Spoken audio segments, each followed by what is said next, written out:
Welcome to How Preschool Teachers Do It. This is Alison Kentos. I am an early childhood educator. And this is Cindy Tarabush. I am an early childhood consultant. This podcast is for parents and early childhood professionals. Let our experience and research-based knowledge become your guide. Hi, preschool peeps. Hi, peeps. Have you ever been in a situation where there's been a change proposed and you sit back and you watch the adults flip out? This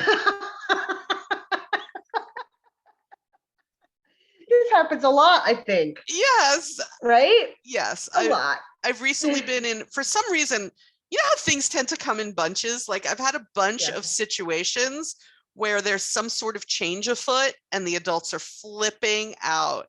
And flipping out. And I keep thinking to myself, what happened to you all when you were young? What? I understand that change is hard for people. Yeah. And I wonder, why is it so hard? Is it we're afraid we're going to fail and we're perfectionists? And we've talked about perfectionists on other episodes. Is it, I think we have, I don't know. When I think about what's happened to us in early childhood, I think there were several things. I think one of them is a fear of failure, that we were taught when we were very young that being wrong is not okay. Well, yeah, we were never taught how to make mistakes gracefully. I guess that you don't make mistakes, you just do it and you do it right, and you can't fail, and failing is not good. That's just a sign of weakness, and you know what I mean? Who is it who says, where does it come from? That whole failing is not an option. Isn't that in a movie or something? It's something. Failing is not an option. Not an option. Well, actually, it is. It's an option. Failing is how you learn. Yeah, it's an option. You have to have multiple failed attempts in order to learn what works and what doesn't work. Mm-hmm. Yeah. I think we have a generalized fear of the unknown, and I think that also it has to do with how change or the unknown was dealt with when we were very young children. And I personally would like to do better with a different generation, because I have watched some adults flipping out at the notion of change, even though it could be good. Yeah. Well, I think, I don't know how to say this. I hope I don't insult people. I think for some people, I think some people, it might be that it's a power thing. They got it could be. And if they like the way things are going because they are high in status in this group, say, or whatever. And if things change, that might change their status and their power, and they don't want that to happen. But that is not healthy either. You're holding back the entire group for your own needs and wants, I guess. But does that stem from childhood? A need for power? That might stem from power. Yes, that stems from childhood, definitely. Yeah. When I think about change in an early childhood classroom, I think of transitions, right? So transitions are really hard for young children to go from doing one thing or being in one place and going or doing another. Yeah. That's the time when we see the most challenging behaviors occurring during times of transition. I don't know that we have always handled transitions really well. In today's world, hopefully we know that transitions you should be giving a meaningful warning. They should be gentle. We should sing and dance and stuff with the kids during a transition from one place to another. Make it fun, make it entertaining, not boring, not waiting, not scary if we can manage that. I don't know that we all do it so well, but that's, I think, right. It's what we're supposed to be doing. It's sort of like what we're supposed to be general doing. Knowledge. I don't remember any of that happening when I was a kid. No, none of it. Not once. Not once. Not at all. Which might be why the teachers of today who grew up like us are like, we don't have to do that. We don't have to be good visited it. Why would we do that? And then they resist doing that for the children, even though they know in their mind, like, oh, that's what we're supposed to do. That's what we're supposed to do. Well, why would they resist doing it? Because it's a change in what they've already done. I know. Let's face it. Yeah, but I definitely didn't get any like positive trend. Like it was just like, we're going here and this is what we're doing. Get online and go. Like it was like there was no option. It was just, put your coat on, get in the car, we're going. Which I think is why maybe we're so quick to maybe conform to things, because we're like, okay, we better do it or we're gonna get in trouble. Like she said, get online, put your coat on. You know what I mean? Like there is no option here. Just do it. I don't know. Yeah, it's like, I don't know. Maybe know. We could have experienced transitions differently when we were young, but then there's like the big changes, the big life changes. And I also feel like for a long time, those were not handled as well. Even, something like you're moving, or there's been a death or a change in a family structure, or, whatever it is. Those were not, there was also, let's face it, there were generations where people felt like, I'm just going to tell the child like it is, and it's because I said so. And we don't have to do a whole bunch of talk. For a very long time, I don't think children were even part of that conversation. You know what I mean? Like, it was just like, hey, we're moving and you're going to have a new house tomorrow and that's going to be it. And you'll be fine. There's no need for you to know anything because we're the adults and we made that decision and we know what's best for you. Just go with it. And you're like, but my friends and like they don't know. It's a seen not heard kind of thing, and now it's like we kind of try to hey, we're gonna have a new house in like a month, it's gonna be so exciting, right? It's gonna be so exciting. You're gonna have a bigger yard, let's pick out new stuff for your room. They do now. Now it's like you have this build up so the child anticipates like, okay, this is not going to be my house anymore, but I am going to get this house or this place and it's going to be better or maybe or different or whatever. There was none of that when we were kids. It was like, oh, the moving van's here. I guess we're moving. Okay, no, if my mother's listening to this, I have to say we moved when I was a child several times and we understood that we were moving. Yeah. I don't frankly remember the deeper conversations about it, but I do remember when my parents were looking for a house, actually going with them and seeing the possibilities. So I do remember that. Well, that's good. I remember a very traumatic conversation where my father wanted to buy one house, but the rest of us wanted to buy another house. That I remember. But and we ended up with the one the rest of us wanted, by the way. Oh, okay. Well, that's good. Yeah. I feel like in our classrooms, there's got to be things we can do to help children see that change can be good. I think it's got to start with just try. And if it doesn't go well, that's okay. We'll just do something else. Yeah. And I also think try the change, try the difference. Yeah. And I think communicating is key too. Mm-hmm. Communicate through the change. Hey, we're going to try this. If it doesn't work, we'll try something else. What do you think, we could do to make this work or not work? I mean, I think if you do that with the kids, then that might help out too. I don't, How do you feel about things like, we are at the time that this episode comes out, we're coming to the end of the school year. How do you feel about the children who will be entering a new classroom next year, having a new teacher? How far ahead do you think they should be having those discussions and visiting new teachers and stuff? I think there's a timing element to it. There's a timing element. Like right now, that's too early because it's still it's May. I mean, is this episode releasing in May though? I don't even know. Yeah, I think it is. Yeah, end of May. Okay. But we start talking about it probably for our school year, June. I don't know, other places might end in May for all I know, but I would wait towards the end. Hey, school is ending. You're not going to be coming here every day. Okay. And you're going to have a new teacher. You're going to have a new teacher next year, and it's not going to be me. That's like, and a lot of times like, oh, but and that's hard for them to understand. So let's go visit the new teacher you might have and go see what that room looks like, because it looks different than this room. I think it would be nice if the new teacher came to you first. I think it would be nice if the new teacher came to you first, then you go visit the new environment. But I don't think it should be done over many, many weeks. I think what we do then is we build anticipatory anxiety. I do it like the last week of school, maybe the second to last week of school, and that's it. We visit the class once. Here's your new teacher, possibly your new whatever. This is what the room looks like. Right. The school is the same. I will still be here. You'll just see me in the hallway instead, but it's all a good thing. You should tell them, I will wave to you. I will say hello. You will act like you've never seen me before in your life. That's how that goes. Once they switch loyalty, once they make the change and they switch and they take their trust and loyalty. They put it with somebody else. They act like they never knew you. I do think that there should be talk around it in an introduction, but I think that sometimes one of the reasons why we have trouble with a change as an adult is because when we were a child, people built anticipatory anxiety in us about it because they talked about it too long. I have anxiety though? I mean, yeah, maybe. They talked about it for too long. And there's the modeling aspects. The adults were nervous about it, and that came through.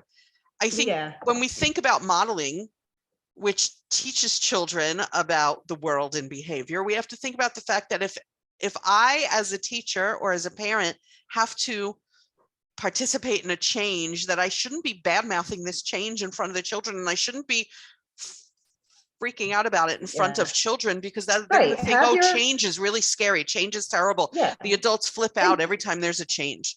You as an adult might be freaking out, okay? But don't do it in front of them. Deep breath. Like go into the bathroom and be like, okay, I'm going to cry in here, okay? And then come out and be like, hi, everything's great. This is going to be awesome. Because then you don't want the kids to see that this might be a scary thing. And it might be at the same time, what if a child says to you, like, at the same time says, I'm scared? I think there's validity in saying to them, I'm scared sometimes too. I'm scared too. Yeah, I'm scared of change sometimes too. That's it's normal to feel that way. Yeah, I think. And then just say to them, you can do this. I don't say there's nothing to be scared of. Instead, say you can do this. You're strong, and you're capable, and you're smart, and you're great, and you're amazing, and you can do this. Yeah. I think that we should demonstrate going through change in a calm way. Connect with the children's emotions. Don't build anticipatory anxiety if we can avoid it. I also think very strongly that if you're going to do things like Alison's saying, like have a teacher visit, but then you're going to go to them, you need to clue the families in and say to the families, we are going to try to help your child with this transition, with this change. We are thinking that we will go see the other classroom. If you would like your child to see the other classroom, check here. If you think it would be better for your child to not do that so far ahead of time, check here. Yeah. I think we need to give the families the ability to say, listen, I know my child, and if you take my child now, I'm going to spend a whole summer with this child being nervous about it. So I would rather X, Y, Z. Yeah. And we have to explain know your kid. Well, they do know. I think they know that about their children in some ways better than I do. And I think we do. Yeah. We don't always think about the different temperaments of the children and how some children are naturally born. Some humans are naturally born, but more adaptable to change than others. Some children need more rehearsal and anticipation than others. Some children don't benefit from that. And I think it's a very, very important thing to say to families, we are seeking your opinion, your input about how your child will react to this tour of their new classroom. Do you think this would be beneficial to your child, not beneficial to your child? What would you like us to do? I think you can't just send something home saying, we're going to go to the classroom, give permission or not. I think we have to explain. I don't know what that means. You have to explain why you're going there. Why am I going and why am I asking you, families? I think that's the more important part. I'm asking you because I need to know your perception of how your child will handle that introduction. Do you think it would be beneficial? Do you think it will be something that will cause your child with anxiety? What do you want us to do? And then you can just take a small group over for the families who say, no, I think it would be good for my child to go. Yeah. And those families who say, ooh, I really don't want to spend a whole summer talking my child down from this, that's fine. They don't have to go. Fine too. Yeah. Mm-hmm. Yeah. You know, when you have a child who tends to be anxious, you know that from a very young age. Yeah. I'm here to tell you, you'll know that about your own child from a very young age, that they tend toward anxiety. Mm-hmm. And as a parent of a child who tended toward anxiety, I would have really thought about that question if anyone had asked me if they should bring him. I would have really sat and went, is this going to be good for us or not? Is this going to be good for him or not? I don't know. I might have said, you know what?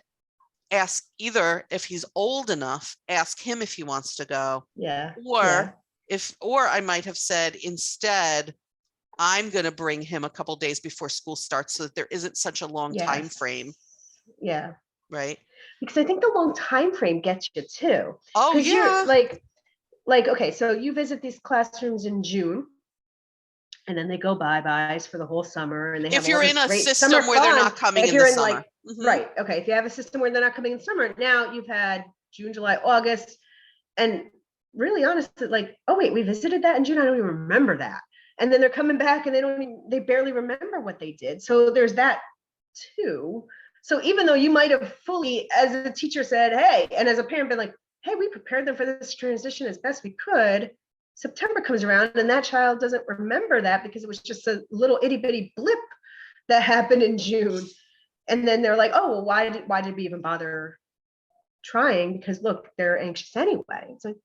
That's why I do think I like this will come a few days beforehand angle. Might be better.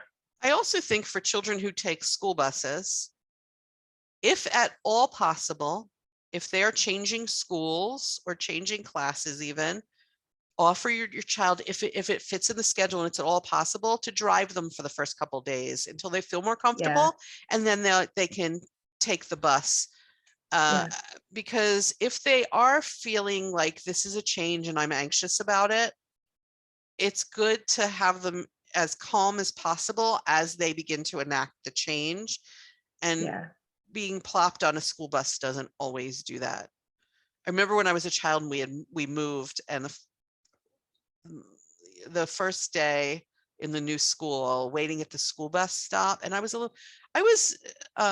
old was I? I was still technically an early learner. I was in 3rd grade. I remember being so sickeningly scared at that bus stop. And that doesn't help with our perception of change as we get older. That said, I think I handled change pretty well because of the experiences I had as a child, because I was forced to change so much. But it was like the most painful birth of an ability to deal with change ever. Yes. So, should we offer children change? Yes, but kind of in a gentle way, and so that they know we're not expecting everything to go perfectly from the jump. For adults, there's so many, but what about this? But what about that? But what about this? Well, okay, can we just have a conversation and figure that out? When we're trying to implement new curriculum with people, it's so hard for them to let go of their usual routine to begin with. And then there's the layer of, well, what if this happens? What if that doesn't work? What if it doesn't work? What if I can't do it? What if all these doubts come from when you were young? Yes. And it's like constantly this what if. And it's like, okay, the only way you're going to figure out if that does or does not work is to do it. And you know what I mean? Like, and sometimes you just got to jump in and do it. And be like, oh, wait, you know what? That wasn't as bad as I thought. Or, you know what? I was right. And you can maybe mix a little bit of the two. But like, there's only one way to know, and that's to do it. You know how everybody uses that phrase that they want to normalize things? You know what I want to normalize? I want to normalize change being a possibility instead of a horror show. A horror show. But the only way change is not necessarily bad. Right. At professional development sessions, I often start with telling everyone to keep in mind that we understand that change can be hard for humans, but that the word hard is not a synonym for bad or wrong. Right. It just means it could be difficult for you. And I think as adults, we have to sit and think about what is so fear invoking about this that I can't get past the fear. And I firmly believe that some of that fear invoked stuff comes from when you were a child. And, even the whole, we're going to change classes. I did well with my last teacher. I don't know if I'm going to do well with this teacher. There's so many psychological things wrapped around with it that have to do with self-doubt, lack of belief in your own capabilities. So when children are really young, the message when they're scared should be, you are amazing. You can do this. And you know that if something doesn't go the way you thought, you can just change what you're doing. It's okay. It's okay. Yeah. Right. But you are strong and you are amazing. Yeah. And you're going to do such change can be so wonderful. Can we give the message to children that change can be so wonderful in an authentic way, instead of just reading them books about, oh, you're about to go to kindergarten? No, let's really talk to them about what's good about change. If we sit with young children and we say, you know, when you change what you're doing in the classroom, why do you like to change? Why do you like to change what you're doing? Yeah. And they'll say things like, because I want to go over there and play with that. And you can say, like, yes, sometimes things in another place can be really fun, right? Yeah. And connect that to going to different places and all. Oh, that's smart. That's a right. smart. I think we loop children into what the things that they enjoy changing. We can have a conversation based on the things they enjoy changing. You know, that child who loves to change their clothes all the time at home, you know, why do you like to change clothes all the time? Isn't that, it's fun, right? Why do you like to switch your clothes all the time? How do you feel when you switch your clothes? Well, that's what this change in school can feel like too. Yeah. Right. Yeah, that's smart. Well, like hey, you know, every so often we get these ideas. Yeah. Every so often. So what we're saying is conversations about change that children can relate to, not just reading them a book about change, the sort of changes that they enjoy, connecting that to another change that's coming, preparing them, but not in a way that's going to cause anticipatory anxiety. So looping the families in to help you figure out how to introduce this change. Yeah. And now that I say that, I remember one time a teacher was reading the book about, you know, oh, we're going to go to kindergarten, and told me that a family said, could you please stop reading that book? My child is like having nightmares about it. We have to loop the families in, right? Yeah. So loop the families in, find out how they feel about how you should introduce change. And maybe we can make it gentle enough for children that as they grow up, it's not quite as much of a fit of anxiety that just bubbles and mushrooms and comes out like a giant cloud in rooms. Yeah. Maybe. Yeah. And maybe we would all benefit as adults, you know. When you think about how many changes could you have made that could have been wonderful that you didn't make out of fear. Man, yeah, your whole life would be different. Your whole life could potentially be different. So let's give them that option of feeling safe and secure in it. Yeah. Look, we're silent now, staring at each other. We're going to let you all ponder that. How can you make change very gentle for the children so that they grow up knowing change can be incremental and gentle and good and beneficial and fun, and provide them with great opportunities? Yeah. All right, go ponder that, preschool peeps. We'll catch you next time on the podcast. Bye, peeps.